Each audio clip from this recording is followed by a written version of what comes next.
I am not a focused 3D printing expert. I am not a creepy pasta Slenderman expert. I am a curious medical person. So what we're going to do today is really explore a bunch of stories about what's happening in medicine and the potential dark futures of it. I actually sent this to Nick, and he was like, "It's not dark enough. Where's the fear? Where's the negative energy?" I was like, "Okay, cool. I'll inject some of that in here." So let's go ahead and rock it out. I think the most important thing to note is we're all cyborgs. How many people do not have a phone in their pocket right now? Put up your hand. 2 people out of I saw a couple other hands. So there's like 5 out of like 70 or 80 of us. So keep in mind, we're all cyborgs. That's where we're at today. This is kind of, a potential future. How many people know what movie this is? Anybody? Total Recall? A few people? Okay, good. Great. So this is kind of, one of the futures is that we have things implanted into our heads, into our bodies, into all over. If you know Nick, you know that he has an RFID chip right in his hand. And it's interesting to see what's going to be used, what these things are going to be used for. But more importantly, how do we put prosthetic and manufactured organs into our bodies? This is kind of where we were in 2012. Is this something we can do? We can make skin, we can make other things, but can we make organs? And recently, this Petri dish on the bottom is a hamburger that was created through stem cells. And so we're getting there, and I think we're getting there even closer. We've started to grow organs in labs. We've started to grow people's esophaguses and windpipes. We started to grow skin, and I'm really excited to actually show you an example of the skin story as we move along here. But we're starting to develop these things. I don't think it's dark.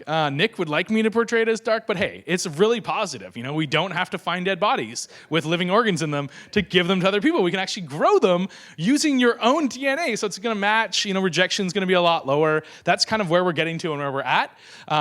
This is 2015, so recently they've seen a successful transplant into an animal of a organ that was manufactured and developed through stem cells. So we're starting to get there in terms of what the technology and medicine can do.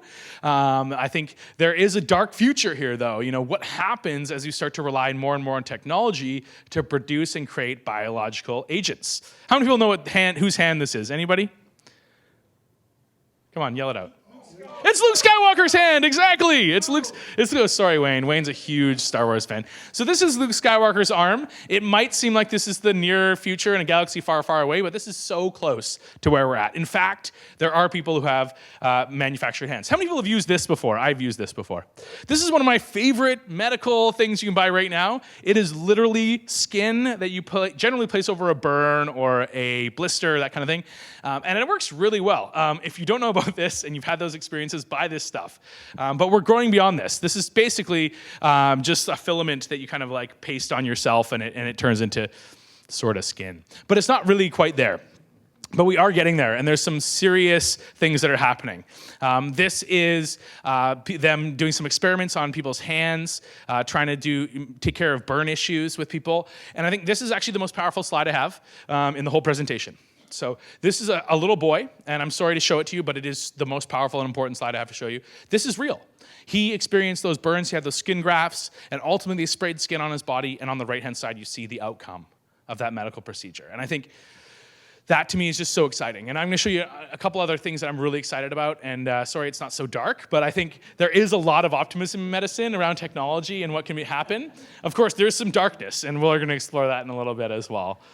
So this is some vascular, some like veins and sort of vascular 3D printed creations. So 3D printing, like John Beeler talked about, isn't just about organs. It's also about vascular structures, about veins, about the potential to potentially, for me, not have to have a pancreas on the outside of my body, but have it on the inside of my body and have it be biological, which is really, really exciting. That might be pacemakers. That might be new hearts for people, and eventually brains. No, I don't know if we can really do the brain thing. We'll see how that works out. But really where we're going and what I wanted to talk about today in terms of 3D printing is 4D printing. Oh my God. I had to actually do a lot of reading to understand what this was.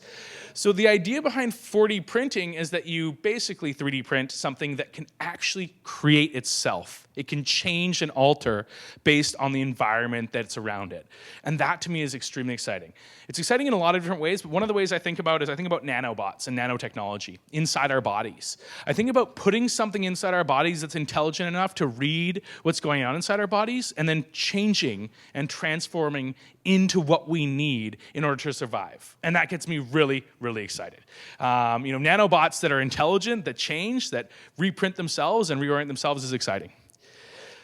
I want to talk a little bit about Nick here. This is kind of what's going on. This is some of the people who are biohacking themselves. I don't know how I feel about having 5 LED lights in my wrist, in my hand, but for those that want it, you can start to do this kind of thing without a doubt. No problems whatsoever.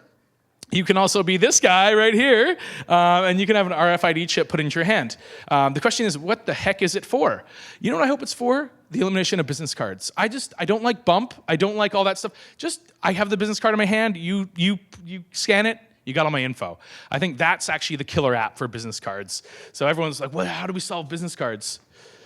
Oh, okay. Thank you, John. Thank you so much. All right. So I will make sure we all get RFID chips with all our business card information in them so that we can make sure that we aren't suffering so much from this particular business card issue. That's what it looks like. That's the little tiny RFID chip that's inside Nick's hand there. But there is a dark future here. There is a scary potential future to this. This is a reporter for the BBC News. He has gone to a company in Sweden that works out of a super high-tech new facility. Everyone in that facility has an RFID chip in their hand so they can photocopy stuff. But they can also access like doors and that kind of thing. So they just, instead of using their key card or their phone, they just scan their wrist. It's pretty scary though. I wouldn't really want my company to be putting anything inside me that they control and scan. And so that's kind of the dark future of this is, we talk about anonymous apps like Yik Yak and other sources like that. I think it's called Kik, whatever everyone's worried about ISIS using. And the governments want to have access to all this information, and they're going to shut down the apps in North America so that they can make sure that they have access to all this anonymous information that's anonymous, etc. What about what happens when they start to claim what's inside our bodies as their property and their information? And that kind of really starts to get into the scary part of what's possible. The Patriot Act's really scary around regular data. How about the Patriot Act around data inside your body? It gets really scary. This is kind of exciting, a potential future here. These are tattoos that you actually paste on yourself, and they actually wash off, but they also are like wearables. So they'll actually read how far you've walked, how much you moved, what your blood sugars are. That's a lie. They don't actually read your blood sugars. Because if they did, I'd have one on me right now. I'd show it to you. More what they're doing is more about like Fitbit, not on your wrist, but actually as a temporary tattoo on your body. Things that wash off. Kind of exciting to see this starting to happen. As we look at this, this is the potential future, is instead of having a fake tooth put in, it'll actually have a microchip in it, and it'll actually tell me how I'm moving, where I'm going, what I'm doing. And that's exciting for me to have that data. It's less exciting for governments and other entities to have that data. And I think that's where we start to see that real line in the sand where it can get really scary about what people can do and how they can have access to our information. This is it, Big Brother, right? They're going to watch us. They're going to see what we're doing. They're going to scan our RFID chips. That was Nick's. He was like, dude, put some scary shit in there. So I was like, okay, no problem. I can do that for you, Nick. I'm putting him out a little bit. But, that is the reality, right? If they can claim access to any one of our communication systems today, they can claim access to any RFID information or any information from an implant that you have in the future. And I think that's a real dark future that we have to be thinking about all the time. So I like to start off every one of my sections with a slide about the potential future doesn't exist today. So here we go, the brain transplant.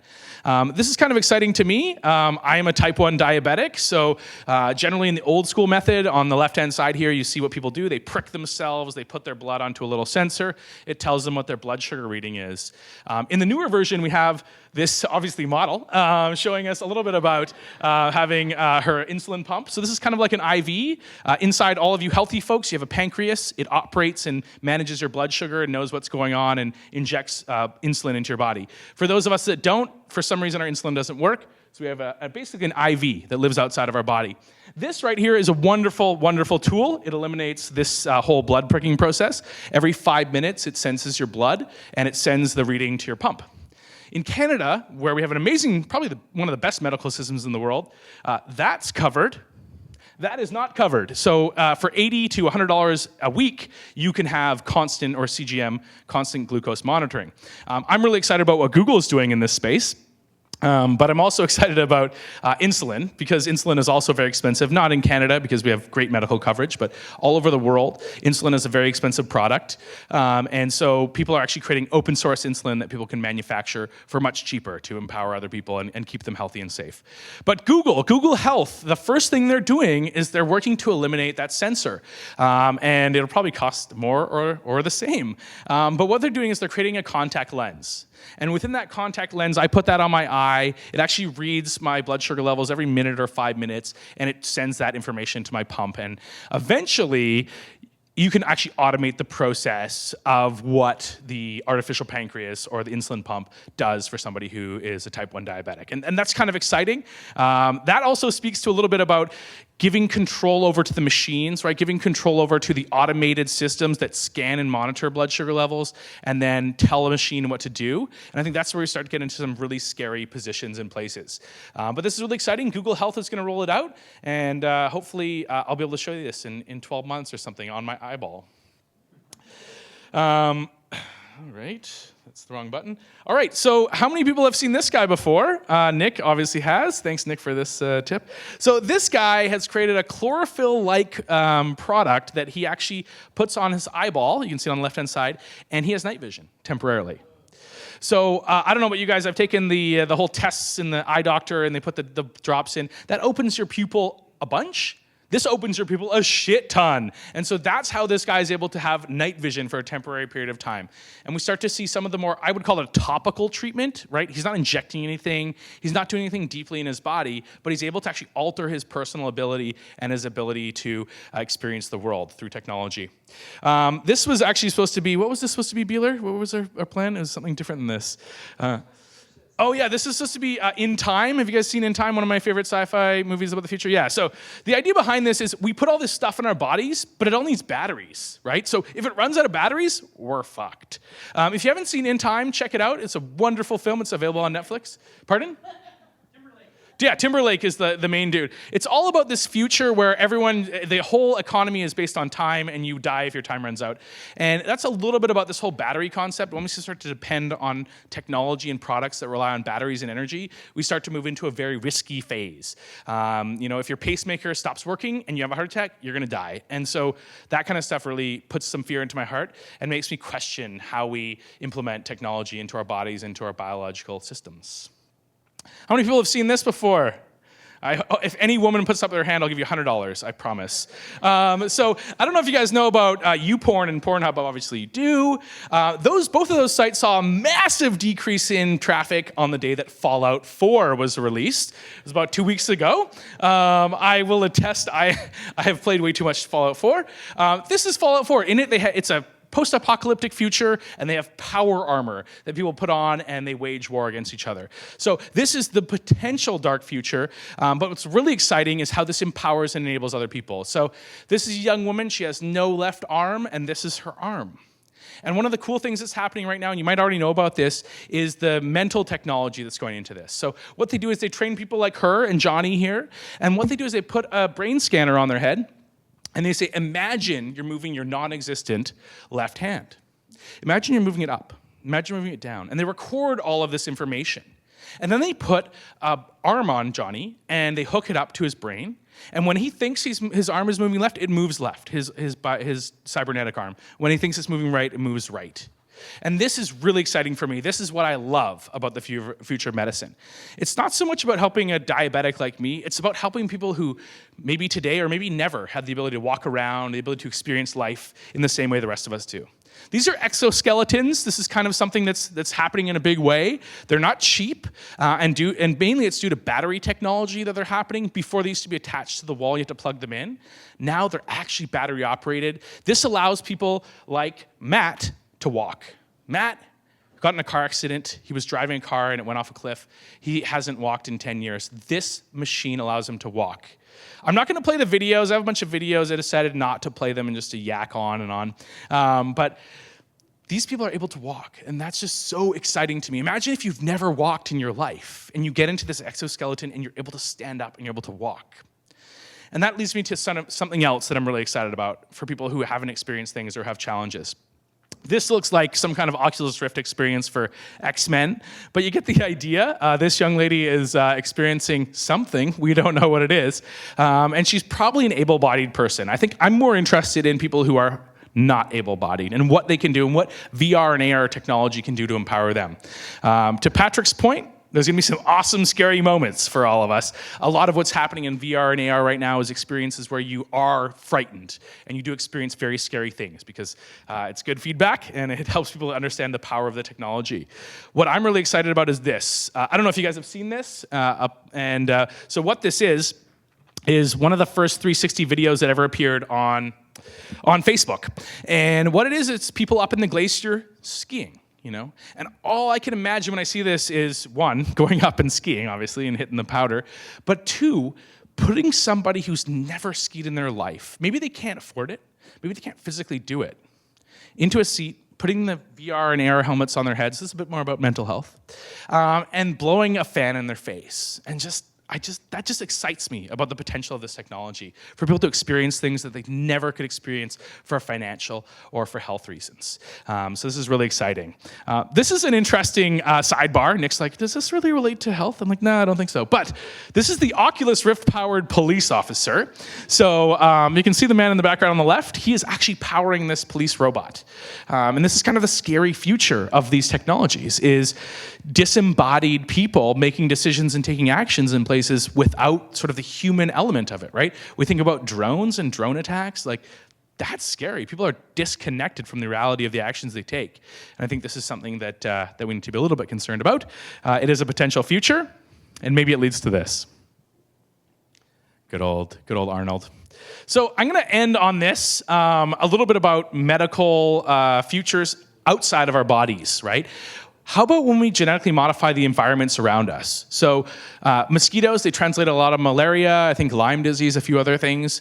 We're genetically modifying the mosquitoes to prevent the possible outcomes that can occur from their infections. And I think that is an interesting way to look at it. As we start to genetically modify and genetically engineer different plants and animals, obviously there's a huge unknown and fear aspect related to that, but there's also some abilities to solve some major problems on the earth, especially for people who have less money or no money. Finally, people have actually designed roses that have electronic capabilities in them that are designed and built through DNA and through the actual molecules of the plant. So we're going to start to see some of that happen. It's obviously got to work for economies of scale, so we're not really going to see it on every potato plant we know, but it'll be interesting to see how this evolves. That is all I have to share. That's a funny picture of me, and happy to take any questions you have. Thanks, everybody.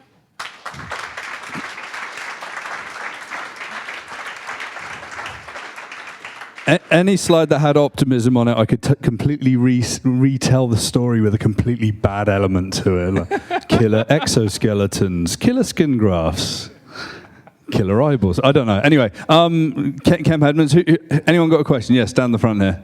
I think you missed a potential scary story. What about the terrible security of the Internet of Things as vis-a-vis medical devices? For example, someone found a flaw in Dick Cheney's heart pacemaker that they could hack it. Totally. I did miss that. Thank you. For those that didn't hear in the back, the idea there was the Internet of Things, having your medical device connected to the internet, and the potential risk associated with, life-dependent medical devices being connected to that, and how people could hack or affect those. I think I've seen some good movies and shows with that element in them. Good point. Yeah, it's kind of interesting. Just to add a perspective on that, actually researchers in the CIA in the early 90s worked out that they could turn off a pacemaker with a mobile device. So actually, some of these high-level officials, they've got pacemakers. They're industrial strength, hack-proof pacemakers. It's really interesting. Sorry, any more questions? Or additions? Have you read The Diamond Age by Neil Stephenson? I will now. Tell us about it. So he said there's like nanotechnology to go into our bloodstream and stuff. One aspect of this very large book, like in ideas, is like nanobots in the air and people inhale them. So there's like wars raging within your bodies from like people releasing different things that affect you in different ways. And I don't know, it's terrifying. I found pretty much your whole talk terrifying. I'm glad that someone Yes. felt it the way Nick wanted us to. Yes. Totally like. No, it is. It's about the potential futures and the natural, nature of the corrupt human that's scary. Go ahead, sir.